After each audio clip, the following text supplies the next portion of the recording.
Okay, who are you going to believe? Okay, let me ask you. I'm going to ask some questions. I have some questions here, and I just you could ask yourself you could give yourself the answer.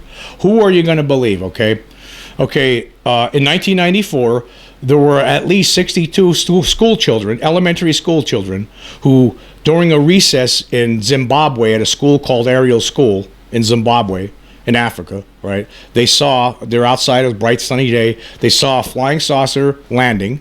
They saw alien beings that looked like the classic gray aliens that a lot of other people have reported over the years of seeing, coming out of this flying saucer, right? They came out of it. One of them communicated telepathically with a handful of these kids. A lot of these kids were scared. They couldn't believe what they were seeing, but I mean, because these non-human beings, non-human living entities, intelligent entities that weren't human, were communicating with them and looking at them. Some of them were just looking at their eyes. They just couldn't believe what they were seeing. And plus, it was in a craft that really made no kind of sound at all. And then then it was over. It didn't last long, maybe about 10, 15 minutes or whatever. Then it flew away, and all the kids went screaming in to tell the teachers about it, right? And there were some people that went there and investigated, and they had the kids draw drawings, right? And all the kids pretty much drew the same kind of drawings. They showed what the beings looked like, the flying saucer that came down to land it, right? Do you believe them? Or do you believe they're telling the truth, right? Or do you believe that people who don't believe in this phenomenon, people who never went there, never interviewed any of these kids, and just say that no, it's not true because we don't have any proof of extraterrestrial visitation, so it's not true, so we don't believe those kids? Do you believe those people, or do you believe the kids who, to this day, say the same thing? They're still telling the same story, right? They're still telling the same story. Who do you believe? Okay, that's the question. Okay, who do you believe? There was over 200 witnesses back in 1966 in Australia, another school that most of them were kids that saw a flying saucer flying around the school. Over 200 witnesses. Here's an article from the DailyMail.com that was published in 2021, in May of 2021. Of course, I'll leave the link. It says. And also, there was a school teacher that also saw this and talked about it, what he saw. It says, in the headline here reads, sensational claims of a government cover-up of Australia's biggest UFO mystery as a Melbourne teacher breaks his silence to claim senior military officers threatened him and the U.S. President's office sent a team to investigate. Okay. We're going to read some of this article. It says here, a retired Melbourne school teacher has made astonishing claims about how he was threatened by government thugs over what is regarded as Australia's greatest UFO mystery before being contacted by federal agents close to the American president.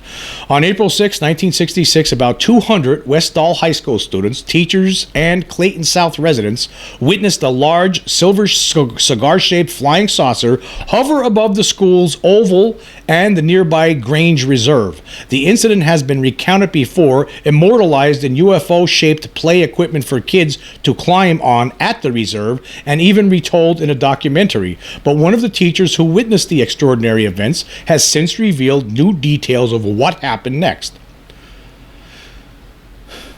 Andrew Greenwood, who taught science to Year 9 students at Westall, detailed attempts made to silence him and how he was contacted by someone at the very top of the United States government.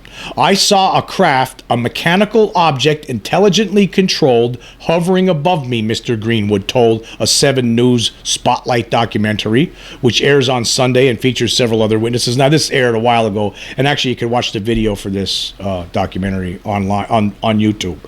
And I'll leave the link for that as well. Mr. Greenwood also said 5 small planes hovered around the object. Within 40 minutes, Air Force and Army personnel in their trucks poured into the area and formed a security barrier around the reserve. But knowing the area well, Mr. Greenwood and others were able to sneak in and see what was going on. We saw a circular area like the trampled grass, he said, and there were guards around it, and there were people in there with equipment. Mr. Greenwood spoke to local news reporters about the incident, but became frightened about speaking out when 2 weeks after the incident, 2 men claiming to be government officials officials knocked on the door of his home. One plain clothes and the other one a senior Air Force, Mr. Greenwood said. The men told the teacher he was mistaken about what he saw, and he had really seen and had he really seen anything? Absolutely. I was threatened. I was told that I should not say anything about it, Mr. Greenwood said. When I tried to explain to them that they weren't there, I was, and I knew what I saw. Well, the first suggestion was that you'd be ill-advised to go on saying that because clearly you were drunk on duty and will have to be reported to the education department, and of course you will lose your job. Now, I'm sure some of you heard this story before about Westall and this Mr. Greenwood and how he was threatened and how some other students at the school were told, hey, keep their traps shut, right? Everybody knows about this. These people they're grown up now. Of course, they've been talking about this in different documentaries. You have a whole bunch of witnesses that are still alive talking about what they saw. It was a flying saucer. It was doing things that balloons can't do or airplanes can do. This thing was doing things that just our kind of human-made sort of aircraft is unable to do. That's what was going on, and there was over 200 witnesses, including this teacher that's talking to her. I'm not going to read the rest of the article, but you get where I'm going with this. I mean, who do you believe? Do you believe the people that actually saw it, or the scientific community? For a large percentage of the scientific community that just poo-poos all this stuff away, and debunkers who say it's not true, and people who just don't believe in extraterrestrials from outer space. Who do you believe? Those people who weren't there, right, who weren't at this, who did not see this with their own eyes, who did not go and investigate it, who did not interview any of these people, by the way, right? Who do you believe? The people who experienced it and they saw it with their own eyes, or people who weren't there, who were sitting in their armchairs and just saying this stuff's not true because there's no such thing as extraterrestrials from outer space because I don't believe it? That's what they do. Right? They're saying that. So who do you believe? The people who didn't experience it, who don't want to believe it, who deny the reality that's going on. Who do you believe? Okay, like who do you believe with Travis Walton's story? Basically, Travis Walton and 6 other guys, in Arizona, 1975, right? They're driving back after a long day of chopping trees down. All right, they're driving back in a pickup truck, and they see a flying saucer basically hovering in a clearing off the side of this road. They stop and they're looking at it. Travis gets out. Next thing you know, he gets hit with a beam of light.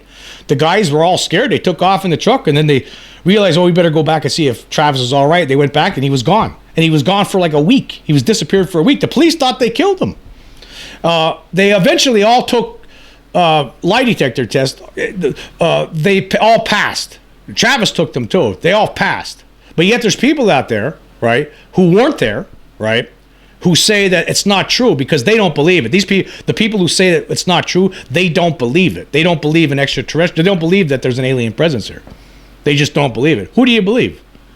The people that weren't there that just say they don't believe it and it's not true, or the people that were there and had the experience?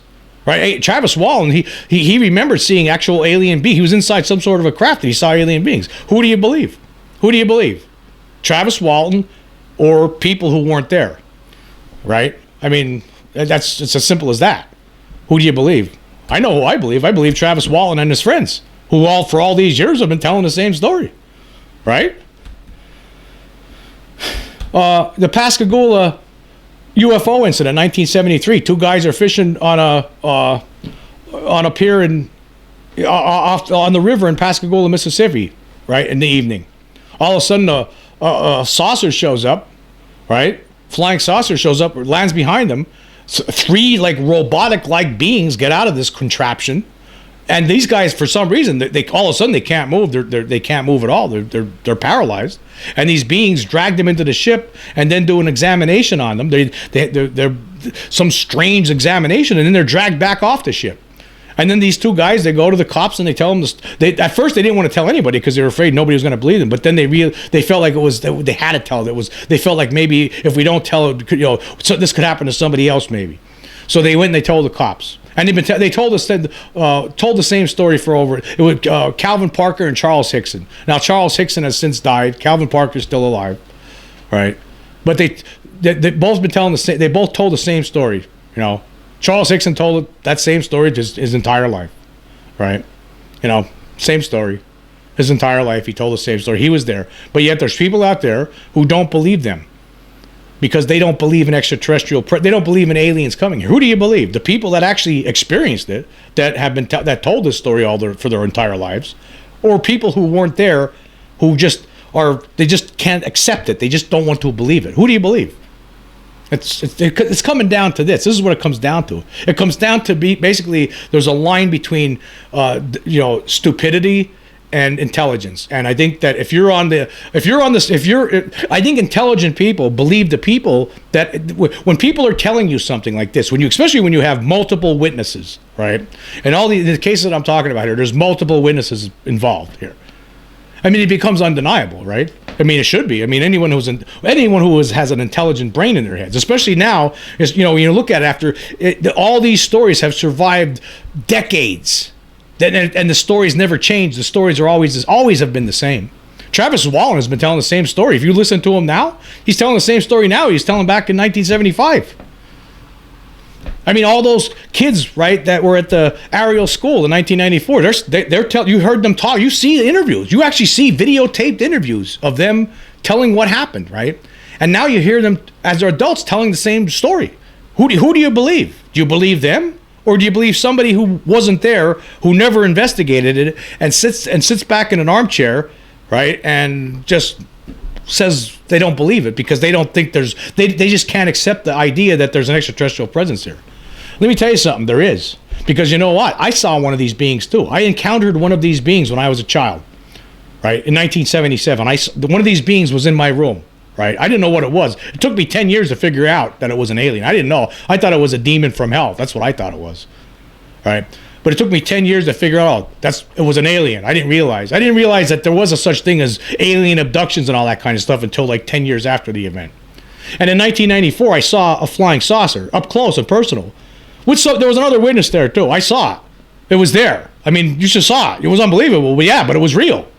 It was real. It made no sound. It was just like other people said they have similar, right? As what other people say. So who are you going to believe? Because I guarantee you there'll be people out there who say that, he didn't see what he really said he saw, right? Oh no. It can't be, because what's their reason? Oh, because we don't have no proof. What do you mean we don't have no proof? All of this is proof. All of this testimony, all of it together is proof. All of this was to go to a court of law, you know who would win? The people who know that there's an extraterrestrial presence here. That's who would win. Because the debunkers wouldn't have any evidence. Because all their evidence is just their own thoughts sitting back and, I don't believe it, I don't accept it, so it can't be true. I think it's silly. That's what they're going to say when they go to court. But then guess what? They're going to lose. That's what's going to happen. Yeah, it comes down to this. Who do you believe? I know who I believe in all these stories, right? I know who I believe. I mean, I believe all those kids at Ariel School really saw what they said they saw. And it wasn't of this earth. There's no way. What they described was not human. What the kind of craft they described, that's nothing that we have. Nothing that humankind has at all. Nothing. We don't have stuff like that. So again, who do you believe? That's the question. Ask yourself. These people who sit back and basically just and still, even in where we are at this point, at this stage of the game, even though we have had this slow disclosure ongoing since 2017 with the release of those leaked classified videos at the time, anyway, right? Ever since then we've had that, but still, there are still people out there who.